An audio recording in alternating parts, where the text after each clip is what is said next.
In case you missed it, here's a Sports Animal Rewind.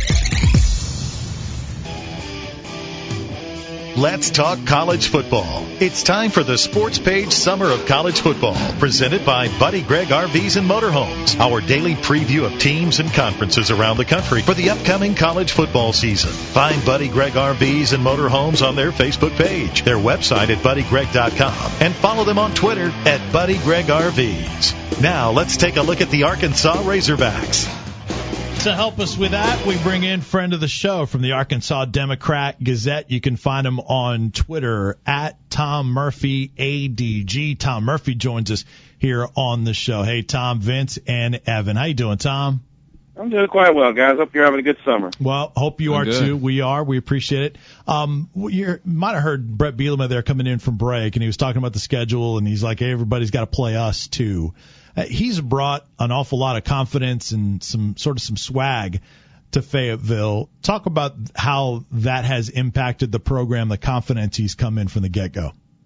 Right. There's no doubt he's done that, and it's a big departure from last year's staff where they were just going to let the seniors run the show, and that didn't work out too well. And I think it's part of who Brett Bielema is to begin with, but it's also something that this team and program needed to say, hey, we're not that far removed from being a very good team.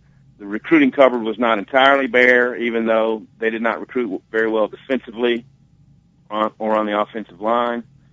But I think, in a way, it takes some of the pressure or storylines and puts them toward Brett Bielema and his swagger, as opposed to, wow, this team lost a lot of talent. They do have a tough schedule. And it's going to be a tough rebuilding year from just about everyone's perspective. And it puts a little bit more on Bielema. I mean, he's kind of already tied in with Nick Saban a little bit, and it's been kind of fun to see. Tom, before we get too deep into this year, obviously last year's drama has been well documented, but people forget, I think, that before Petrino was fired, there was a lot of optimism and enthusiasm, and Arkansas was a trendy pick for having a big year last year, and then everything sort of fell to pieces. If history is rewound and Petrino is still the coach last year, what does last season look like? Or do you think there were a lot of vulnerabilities anyway that would have led to a disappointing season in 2012? Yeah, good question. I think there were some vulnerabilities anyway, but they just got exposed to a deeper extent.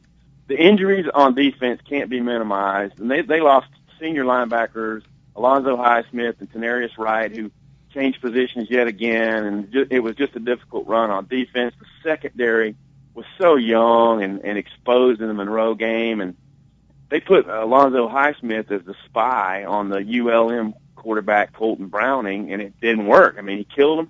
They got 6 of 7 fourth downs, and that game just set the tone. A huge upset in week 2 when Tyler Wilson gets knocked out of the game with a concussion. And it just snowballed from there. Between the injuries and, Chris Gregg, the tight end, got hurt. Now Davis got hurt. I mentioned the defensive guys. They lost the cornerback, Tevin Mitchell, also in the Monroe game. A kid broke his leg in that game. It was a snowballing of disastrous consequences that befell this team. And even though they would have been marginally better under Petrino, I don't think they would have challenged for the top of the conference. I just think there were too many. They were skating along this precipice. And I think they had fallen on the side where they had trended downward just a bit. Visiting with Tom Murphy, learning about the Arkansas Razorbacks, our team of the day here on our Sports Page Summer College Football, brought to you by Buddy Gregg RVs and Motorhomes. Let's sort of go position by position with you, Tom, and talk about that quarterback position, replacing Tyler Wilson. Brandon Mitchell is gone. Looks like it's Brandon Allen's gig. Talk about him as a quarterback and how dicey that prospect is with him and that group of quarterbacks.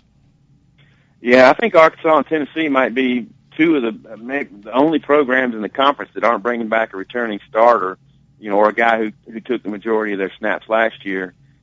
Brandon Allen, his percentage was in the 40-somethings last year, and his relief duty didn't do that well. He led a touchdown drive against Monroe on his first series of the third quarter, and then they didn't score again, and really only got like one more first down the rest of the game. Just, a stunningly bad performance, hurt by some of the play calling by Paul Petrino. The Alabama game, I don't think a good, true, accurate indicator of how good the kid can be, but did not play well. Split reps against Mitchell. It was a downpour. And then the Kentucky game, a game where they had a comfortable lead. He comes in, looks like he's going to get to play a substantial number of reps. Well, the rain hits and the thunderstorm hits, and they end up calling the game. So in the game he could have gotten more time in, he loses it. So he came a long way in the spring. I think they're going to keep him on shorter, higher percentage type routes and then some play actions downfield. And otherwise, it's going to be just a kid who's given, hand the ball off here or there, make smart decisions at the line. I don't know how much flexibility he's going to have with audibles at the line to get him out of bad stuff. But he came a long way in the spring, and I think he'll be toward the bottom in terms of production of SEC quarterbacks this year. Can he grow into a solid, winning SEC starter? Yes, I think he can. But the backups behind with Mitchell gone, A.J. Derby, a kid who got moved to linebacker at Iowa, for heaven's sakes.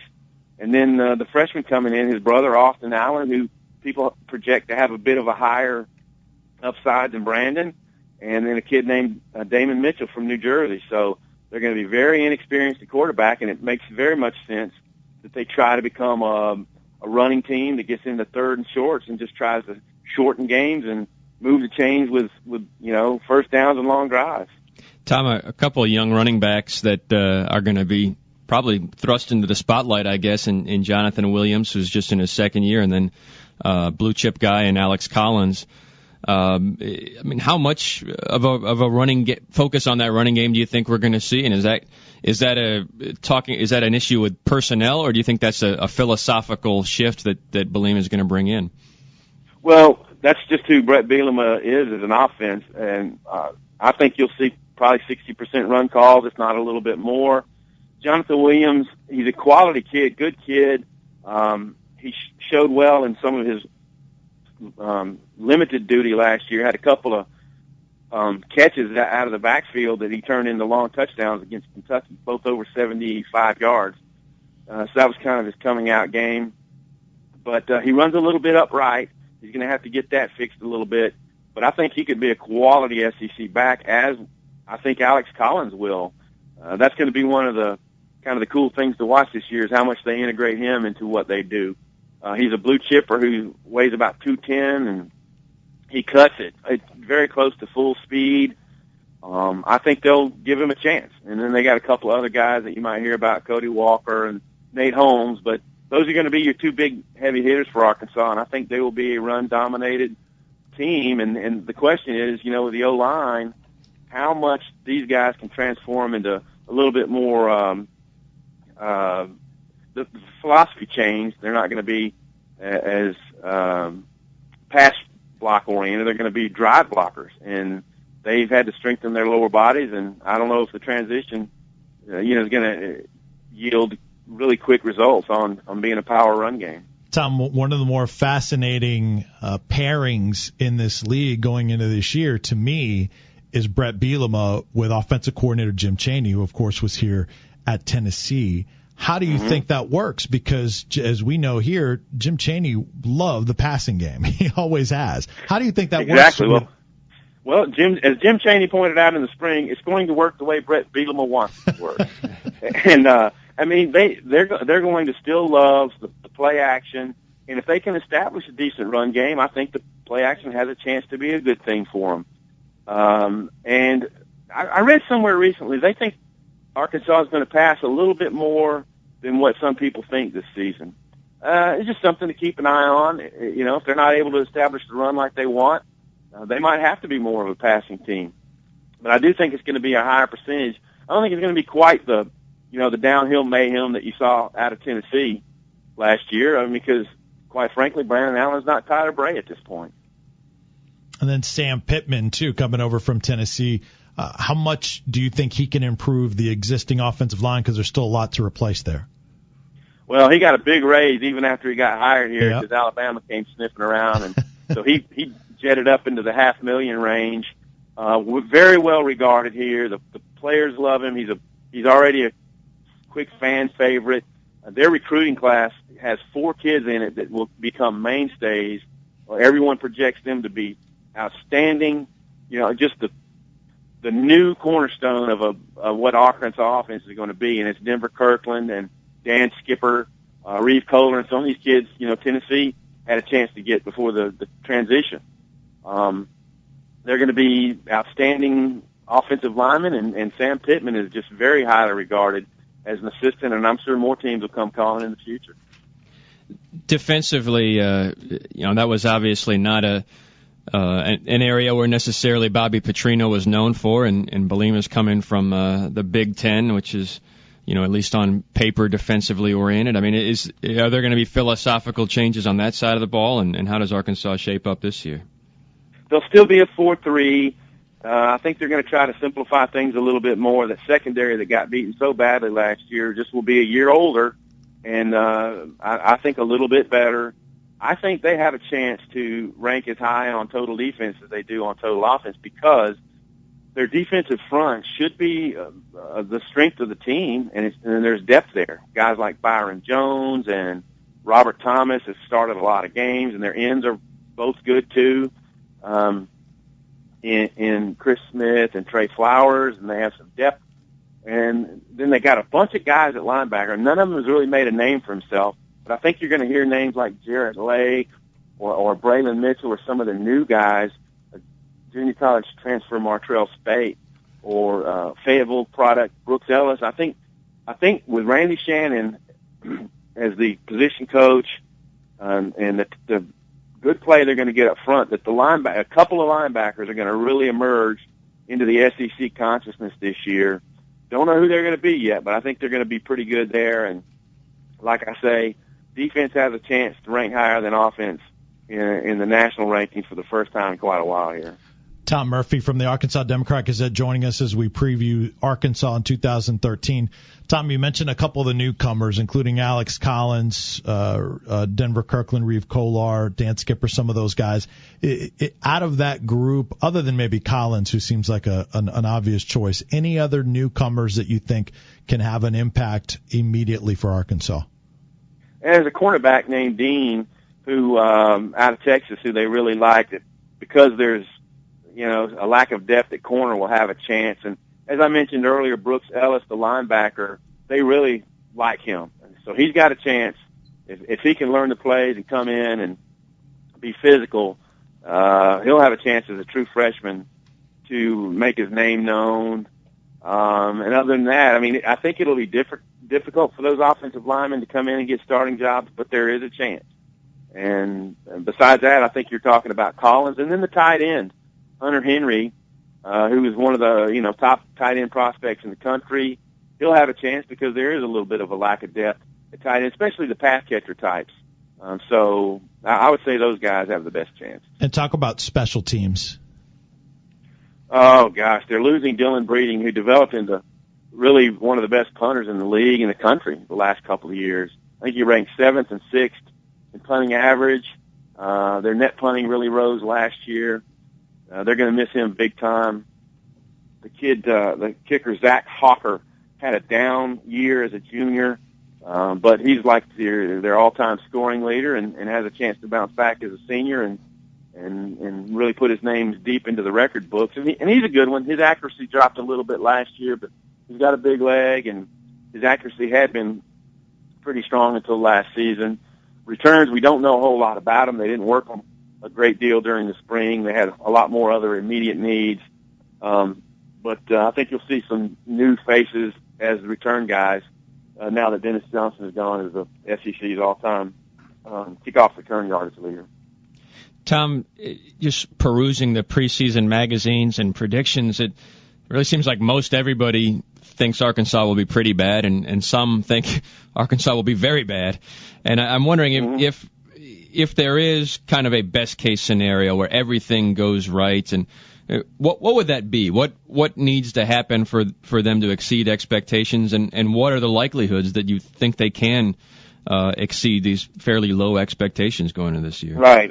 I just think the odds seem very long that so many things are going to fall into place. That Brandon Allen completes 60% or better of his passes, that the running game is really established, They find some go-to receivers, and they really click on offense. They play better than expected on defense. There's too many positions where they're going to lose one-on-one battles on a play-to-play basis for them to, think that they're going to, win 7 or 8 games. I mean, their road games are Alabama and LSU, Florida, Ole Miss, and Florida. And so, on paper, you don't really have much of a chance to win any of those 4 games. And then they got South Carolina, which will be highly regarded, coming in here. Auburn is expected to be better, and Texas A&M. It's just a very, very difficult schedule. And the Rutgers team that beat them here last year, they go on the road to play them. If some of those things I mentioned before, Allen has a good year. They avoid key injuries to key players. The running game is established. They keep games close and pull out some in the fourth quarter. I think 7-5 is the top end scenario for this team. There's just too many deficiencies to overcome to think that they're going to pull off a road win or 2 and run the slate at home. What's the low end? 3 wins? Well, gosh, I think it's in the realm. I don't think that's going to happen. I think they should be able to get up to 5. The Rutgers game is a swinging. Hey, the opener against Louisiana Lafayette, they think they're going to come in here and win that game. I mean, they saw what Monroe did last year. So they come out of the chute with a team that feels like they're going to come into Fayetteville and beat them. So that's going to be a tough one. I think 5 wins might be the low end and 7 the high end. It's a pretty slender range in my book. You probably haven't given this much thought, and if you don't have a thought on it, it's cool. But who do you think Arkansas might take to media days? Oh, I don't know. I think they're pretty close to getting it down. Travis Swanson, the center, who's a 3-time Remington Trophy preseason guy, I think he'll show up almost definitely. A smart kid, good player. Chris Smith, the defensive end, kind of about the most veteran guy they have on defense, is a likely guy to show up. And then Kiero Small, a fullback who got hurt right before week 2 last year. I think he'll show up. I'll tell you, week 2 summarized their season, guys. Kiero Small breaks a bone in his foot during practice that week. John L. Smith's bankruptcy declaration comes in that week. Tyler Wilson gets hurt right before the halftime of that game against Monroe. They lose it. They lose Tevin Mitchell. They lose Cody Walker, and a couple other guys get banged up, and they drop that fourth quarter, that lead in just improbable series of events. That summed up Arkansas' season last year. Yeah, no doubt. You can find Tom Murphy's work on Twitter at Tom Murphy, ADG on Twitter. Tom, great to talk to you. Evan and I look forward to seeing you at SEC Football Media Days in 2 weeks. Same here. Enjoy the guys. See you there.